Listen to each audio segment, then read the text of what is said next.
Storytelling is important in a young child's life because today we tend to let those children sit, first of all, in front of a television. They are preoccupied with things that are not challenging their minds. When a child hears a story, they're processing that oral storytelling, and they're using their imagination, and they're seeing things within a story concept that many of us won't even see. And then when we give those children a piece of paper and we give them some markers or some crayons and we ask them to draw the parts of that story that were important to them, we've crossed into another whole area of art. And the kids can actually tell their own story through artistic medium.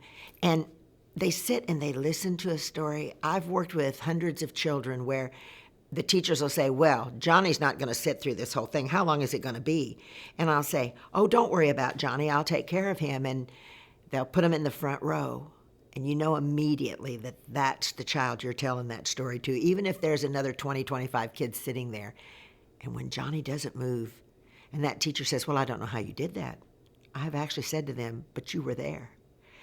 Because when you're excited about language, those children get excited about language. And we talk about language development every day.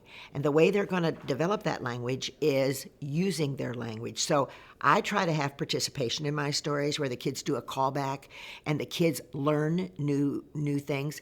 I have a little story that I tell, and the word nuisance is in there. They're first and second graders that don't know what the meaning of the word nuisance is. But if those little children that are 3, 4, and 5 have ever heard me tell that story, they know what a nuisance is. And so that little telling of that little small story planted that seed of developing more language for them. The book Creative Storytelling, that is part of the pre-K program for Frog Street, is kind of a passion with me. The stories that are in there each have a special meaning for me. The 5 little monkeys, for instance, we all know that the monkeys jumped on the bed and the monkeys swung in the tree, but my monkeys make monkey faces, and the kids get to make their own monkey faces. And so just watching, being on the other side of that little telling is exciting for a storyteller.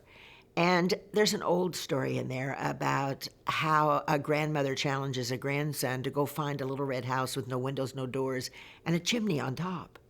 And everybody that he asks, from the pig and the cow and the mule, none of them have ever seen that little red house. But he sits under a tree, and that little green worm, he knows exactly where that house is. The little boy takes that apple into his grandmother, and she says, oh, but there's a light inside of there. He says, oh, Granny, there can't be.